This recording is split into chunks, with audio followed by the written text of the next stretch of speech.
What's happening, folks? Welcome back to Celtic Fans TV. It's time for live full-time reaction to AZ Alkmaar 2, Celtic 1 as Celtic win 2-3 in aggregate to make it through to the Europa League group stages. I've got Martin with me tonight. This is a live format. You can ask your questions and put your comments in the live chat box below, and we'll try and pick out some good ones as we go through. Martin, tonight we've seen that movie a few times, Celtic away from home in Europe. I think it's fair to say it was a pretty stressful 90 minutes.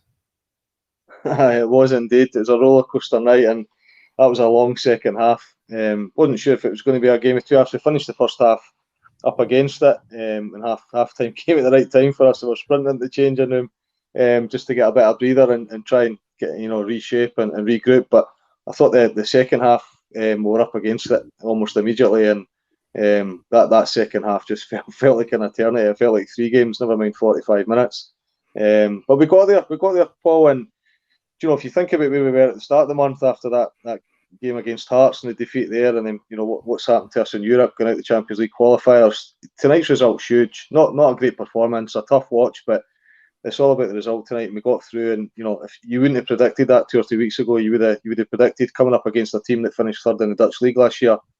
You wouldn't have put money on that. So just delighted that we've got through, and what it has done is it's brought us back down to earth a little bit, after everything that we've achieved in the last few weeks and excitement, that we've turned the corner and moved forward significantly. That's a little bit of reality check for us, but we're through.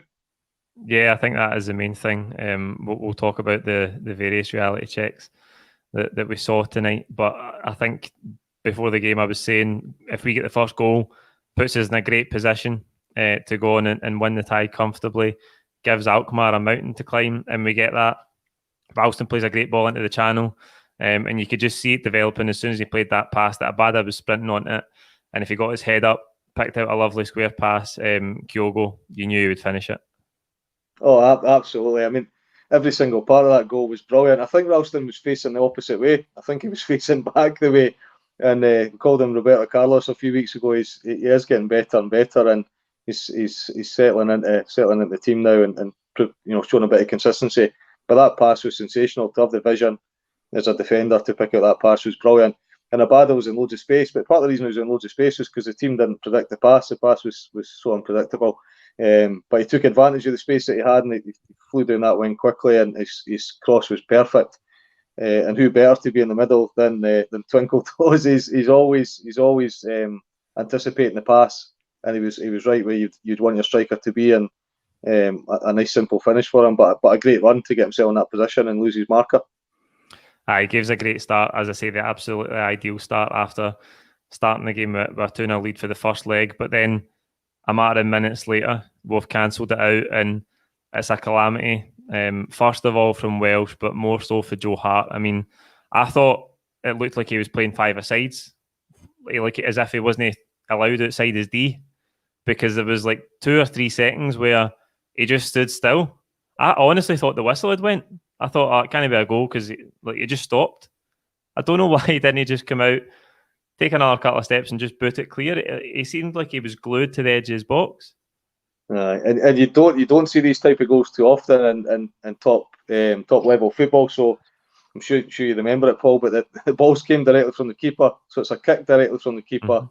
It's taking a bounce, and we've lost the plot. So as you say, Welsh is taking a bad touch. Didn't anticipate the pace of the ball, didn't get control of the ball, so he's put the keeper in a little bit of trouble. But you still thought, it's comfortable for the keeper. He's just got to come out and clear it.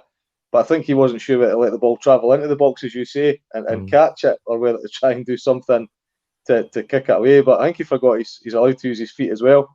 His brain was saying, I need to use my hands. I think at that point I'm out of my box. His brain wasn't moving quick enough to say I could do something other than use my hands. If you watch Taylor with their equaliser as well, Taylor's ran away the other way. He thinks everything's fine. He's got the cigar out now. It was the player that was closest to Taylor. Taylor and him were side by side. That anticipated what was happening, and Taylor didn't read it. He ran the opposite way. So between Welsh, Taylor, and Hart, an absolute disaster. And of course, the lion's share of the blame has to sit with the goalkeeper.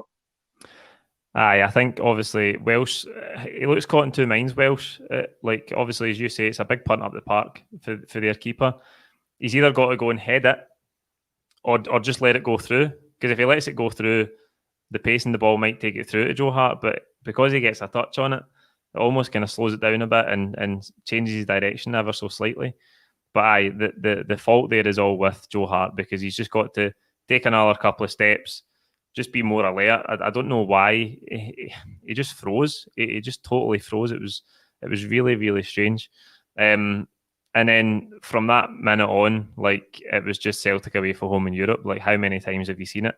I'm sure you've watched it for many more years than I have, but in my lifetime, it's just all I can remember is Celtic playing away from home in Europe, like flustered, nervous, can't pass the ball to a teammate, errors everywhere. Like, the rest of that first half, as you said, with your opening answer, like, halftime just couldn't come quick enough. We were all over the place. I asked somebody this morning what they thought the score would be, and they said 3-1 for Celtic. What makes you think it'll be 3-1 to Celtic? I'm not convinced. I think it'll be a hard game, playing away in Amsterdam and playing away in Holland against a good Dutch team. And he compared it to the time we played in Amsterdam, which was way back in the early 2000s, wasn't it? Martin O'Neill's, Celtic's first qualification for the Champions League when we beat Ajax 3-1. We're reminiscing about what a great night that was, and it was an unexpected result. The great goal with Chris Sutton, and I think it was Bobby Petta, and it might have been a Gat as well, but we dominated that game against a great Ajax side, and then of course went on and played Juventus in our first group stage game. So that was a prediction from somebody I spoke this morning. I wasn't convinced it would be anything like that. I thought, if we could lose one goal and maybe score a goal, get a 1-1, something like that was probably where my head was. But it was a tough watch. But having said that, Paul, you looked at the stats at half time. I think they scored twice and they had 2 shots on target. But I just felt they were in command in the game. That there was lots of things happening. The pattern of the game throughout the night was we struggled to keep possession. We felt like it was a hot potato at times where we get 2 or 3 passes and then we would lose it. They were pressing us rather than the other way around. We struggled to get the ball back. They looked very, very fit. I thought they looked like a fit team all over the pitch. And of course, we were trying to play it from the back, and we've been doing that quite well domestically. But because they were putting us under pressure, we're panicking a little bit from the back, and therefore the pressure was coming throughout the whole game. So we'll have a wee rethink about what our tactics are in these types of games, because now we're through. We're into the group stage, and those games aren't easy. We're going to come up against teams who are as good, if not better, than what we played tonight. Yeah, absolutely. And we'll come to talking about the manager's style and the tactics when we get into the second half. But before that, obviously, we go 2-1 down, and Sugamara is at a right back for Alkmaar, Japanese player. He was really, really integral in the first half. And he gets down the right-hand side and swings across in, and it goes over Welsh, and it might have been Pavlidis that was in there for Alkmaar. But, I mean, it's just another calamity for Starfelt. Can't sort his feet out. He even does like a half pirouette as he strokes the ball into the corner. Like, it's just embarrassing stuff. As in one thing, they created a lot of space tonight all over the park. They created 2 or 3 yards. We think nobody's near them. We were chasing shadows a little bit. And credit to them. I suppose that's how the Dutch play their football, and have done over the years. They were very, very physical as well. But that second goal, I remember it being from the middle of the park, and the AZ player who passed it had loads and loads of space. Nobody near him, nobody close him down. He could pick out the pass, and he played the simple pass out wide, as you said. And when he went to the guy out wide, he took a couple of touches and then decided he was going to swing it in the box. Christie put in a sort of, half an attempt at blocking the shot. Players do that all the time, don't they? If you want to go in and win the ball, go in and win it. Give it 100%. I think you and I talked about that the weekend or the week before. We were saying Thiago goes in and he goes in to win the ball and he wins it. Christie went in, I better put in a tackle here, but not to win the ball, no, with 100% commitment. Ball gets past him. I think it goes over Montgomery. I've probably been expecting Montgomery to win it, to be honest, but he wasn't really marking anybody. He was marking space, and it went over him. Now, when it's got to Welsh, and the player that he was marking, he was more concerned with the player than he was winning the ball, and he never left the ground. He was just, concentrating on that player and trying to put him off to stop that player winning the ball. But as I say, didn't jump for the ball, and then it's come over, and it's went to Starfelt. We know what happened then. I mean, he's under real pressure now because there's a lot of fans, understandably, not impressed with the start that he's had, and I don't think he's had a good game yet. He's played okay at times in some of the games, but in each of the games he's had a no moment, and that's absolutely not what we need right now. And Joe Hart's got the fans excited, but if you've got a Joe Hart who's going to be eccentric, not just personality-wise, but on the pitch, 1 minute he's running out when he should be staying in his goals, and the next minute he's not coming out, and you've got a dodgy Starfelt, it's not what we need. We need stability at the back. Because alongside those two guys, they've got youngsters who need them to be consistently better than they have been. Yeah, I think, with Starfelt, we've talked a lot about whether he's just taking time to settle and if he might come good or not. But gradually, I think with every passing game, his mistakes and the uncertainty that you can see has got worse. The penalty, obviously, in the Hearts game that was really rash. And then that tonight being the worst one of all. I know he'd won away at Jablonec as well, where he looked really shaky. But, that tonight is just a disaster. Like, not to have your feet sorted, be in the right position to just clear that. It was an absolute disaster. And we come out the second half, Martin, and you think at that time, you could only really see the game going one way. And then the second half starts where the first half left off. And that first 10 minutes of the second half felt like a lifetime. And this is where I want to talk about Ange's style. We know that his style is to attack, to play quickly. And I've lauded the team for that, because domestically, when we've done it so far, teams have struggled to live with it. They just can't cope with the speed of play. But there was a time tonight in the first 10 minutes of that second half where you just have to try and take the wind out of Alkmaar's sails. We were weathering a massive storm. We were just inviting pressure. They had a few goal kicks. The ball went out for a couple of goal kicks, and we played it, just put it down and played it in our own 6-yard box. When Alkmaar have got us pressed in, we were asking for trouble at that time in the game. I did wonder whether he might have made a change at half time, because you and I were talking earlier about we didn't finish the first half strongly. It felt like they had almost earned a third goal, and it didn't come in that last couple of minutes. So at half time, you're thinking, what do you do? Rogic, was it the right type of game for him? He's brilliant at home, gets a bit more time on the ball, and he works his magic. Sometimes Rogic can get lost in games like that tonight, where passed him by. The passes him by, and you get glimpses of brilliance, but it's not enough. We've all been loving the transformation in Rogic, and the manager's getting the best out of him, but it's a little bit like a Moravcik, or even people like your Berkovic and players like that. You wouldn't play them weekend when I mean Martin O'Neill would never play Moravcik at Tynecastle, for example, or in some of the away European games, because he's seen him as a luxury player who, and when you give him space and time at home, he was sensational. But would he give you 100% effort 90 minutes of the game? No, and Rogic doesn't either. He has fitness issues, and he's not that type of player. So I think the change could have been made with Rogic earlier. Traditionally, teams change at 60 minutes, don't they? I don't know why they all do it. Why not make changes at half time when things aren't going your way? So, Eddie was an option. Alternatively, we could have gone with Sorrow, potentially. The bench didn't offer us an awful lot tonight. When you looked at it, you thought there's not a lot on there. A lot of the guys are sitting on the bench who probably won't come off it the whole season. When you look at some of those names, so we'll be lucky to get any game time, never mind a game away in Holland, a game of that importance. So I think our only two options were Eddie and Sorrow.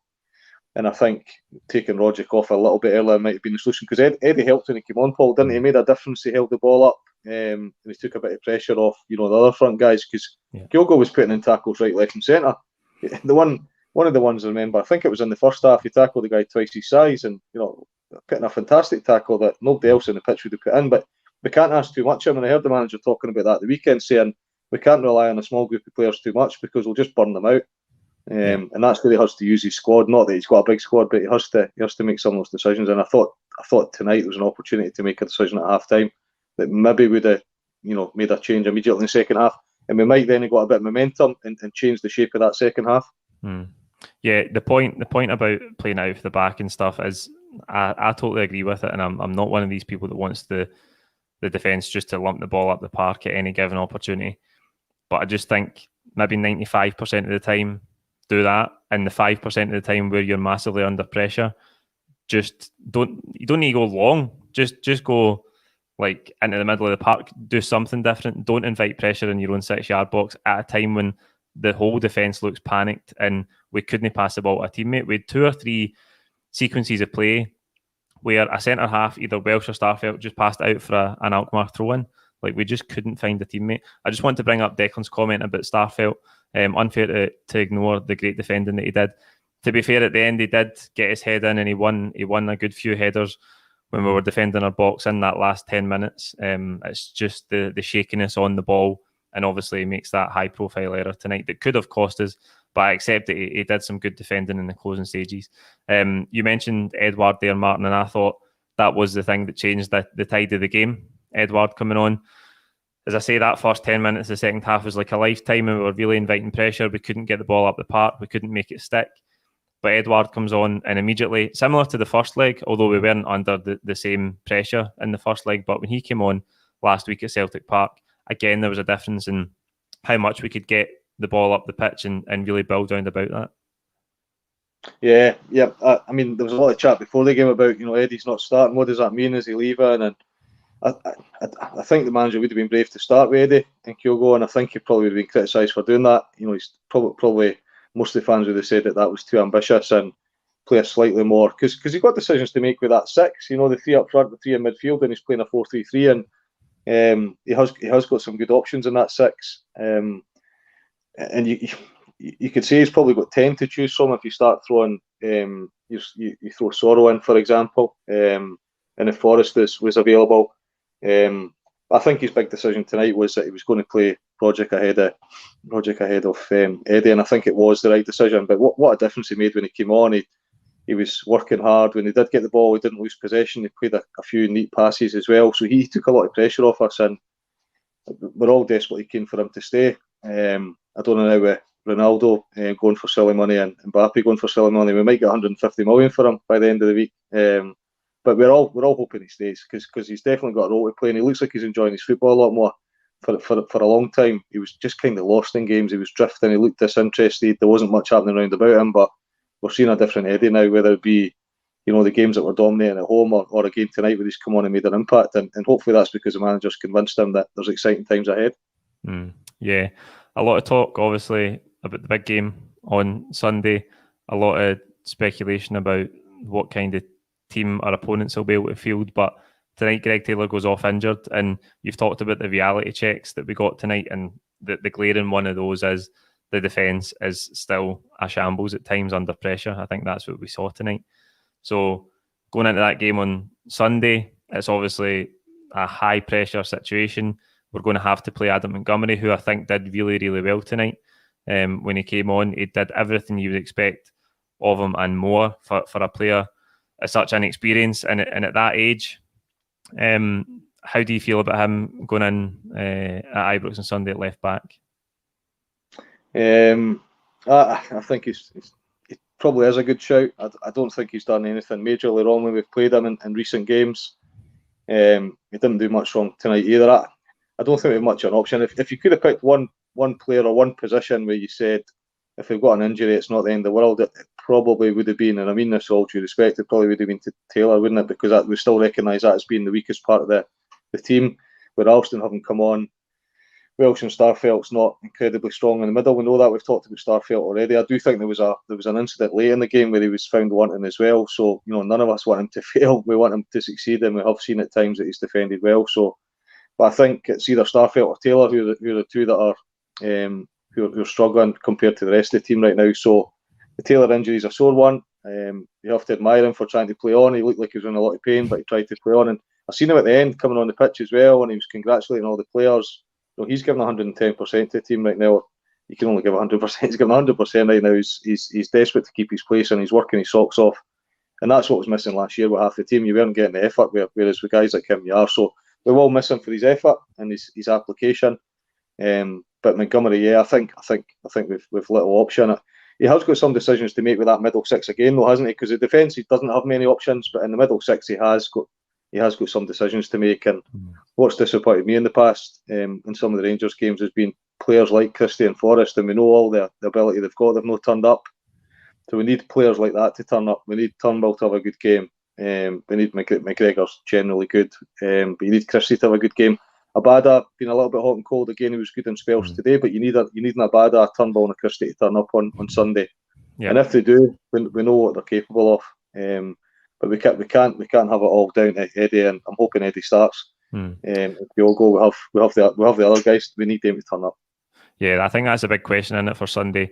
Do we go with Tom Rogic in the middle, or do we put Christie in the middle again for legs? That's the discussion that we have around that position in the park tonight. And then does Kyogo go to the left-hand side and you play Edouard through the middle? Because I think that's the only real setup we could have from middle to front. McCarthy's out. I don't think we can start Sorrow in the 6 and move McGregor up. So it's Rogic or Edouard in some ways, isn't it?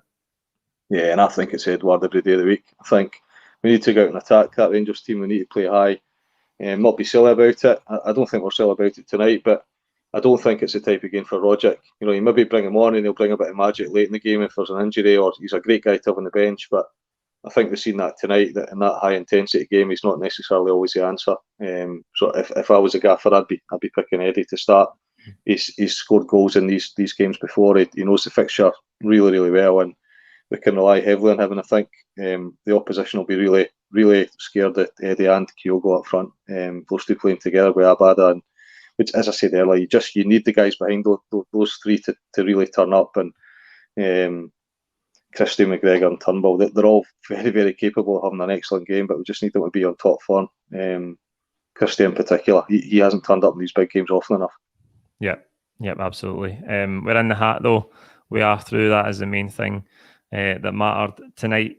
Martin, how do you sum up the progress that you've seen in the last few weeks, and tempered with the sort of reality checks that we got in the first half tonight? So I've been blown away with the quick turnaround. I don't think anybody would have predicted it. So, you know, out of the Champions League, a defeat at Tynecastle, you looked at the squad and thought, you know, they're still happy. You looked at the manager, because the manager and, you know, his face at the sidelines, his reaction at the end of the game, he just looked deflated. It was almost like he regretted coming to the club. And then now you look at him at the end of the games, you look at him and his relationship with the fans. He's last to leave. You know, he's practically out in the pitch when everybody in the stadium's gone home, just admiring the stadium and the pitch and the atmosphere in the stadium. He's fallen in love with the club. You can see that. So judge a lot of it just by how he's feeling and how he's looking, and how I feel as, you know, as a supporter, and look round about me to fellow supporters as well. It's a sensational turnaround, and I hope the fans don't react badly to a poor performance tonight. We're up against a good team, and actually, when you're in command in the tie, sometimes that happens because the opposition have to come at you, and they have to come at you in waves, and of course your reaction to that's not necessarily to try and get past them, it's to try and defend the position. So you sometimes feel that when you're ahead in the tie. We were ahead in the tie tonight, and therefore they were pushing and we were pushing back a little bit. But I'm absolutely delighted with the turnaround. What tonight has shown us is, you know, we need a stronger squad, and it will be interesting to see what happens in the next few days. You know, do we bring in more players? Are they going to be squad players, or are we going to get bench strength where, you know, they're going to be starters in the team, and who will we lose? Because there's still concerns that one or two the starting 11 might move on. So I'm really hopeful we get a result on Sunday. I think we're favourites to win on Sunday now. I think a lot of the press are saying Celtic are fancied to win that, not just because of what's happened to Rangers this week and they've lost a couple of players, but I think we're in a position of strength. We've turned a corner, and that in itself speaks volumes, Paul. I mean, you've spoke more than anybody that I've had any interactions with about how frustrated you've been, how Celtic have performed in these fixtures against Rangers, and it now feels like we've got a real opportunity to turn that tide. So that in itself tells you that we're in a great place, and I'm really, really happy. I just think, you know, if we had any more injuries to some of our star players, we'd be in real trouble. So I could do another 2 or 3 signings before next week, and keeping the players we've got. I think you speak for us all when you say you could do another 2 or 3 signings, mate. We have massively underperformed in these derbies. There's no getting away for that. We haven't beaten them since that cup final back in December 2019, which is absolutely remarkable. I know there was the COVID shutdown and stuff, but back to Europa League, last one tonight, in the hat tomorrow, hoping for a balance between a group that we can get through in and some good ties as well. It's interesting, Paul, because, well, first and foremost, personally and thousands and thousands of others, you know, they want a venue where we can go to and we can have a good time. We're all gutted we couldn't have headed over to Holland tonight, because been over there, you know, several times and always had a good time. So the fans will want a trip they can go to, whether it be another, you know, back to Rome, and, you know, memories for the rest of your life, some of these trips. So I think as a supporter who goes to watch the team in Europe and alongside tens of thousands of others, I think we're all looking for somewhere we can go and a stadium we can get into as well, because it's been a long time. Yeah. So that's on my radar. Beyond that, you want a glamour tie, don't you? You want a big team and a tough tie. I'm just looking at the pots, right? I was trying to get the pots up there because I hadn't seen them yet. Pot 1, you've got the likes of Lyon, Napoli, Bayer Leverkusen, Lazio again, who we faced a couple of years ago. Pot 3, PSV Eindhoven, Marseille, West Ham, who we played in pre-season. Pot 4, you've got Ferencváros, Midtjylland, Rapid Vienna, Galatasaray. So you can tell just by the names I've read off there that you could end up in a really, really tough group. You could end up in a tough group, and sometimes the tough groups are the best ones because they all take points off each other. And Celtic have competed really well in some tough groups in the Champions League. I think back to Man City and things like that. 2 draws against Man City a few years ago. We can't do any worse than we did last year in the Europa League, and it feels like a different team. It feels like a different atmosphere.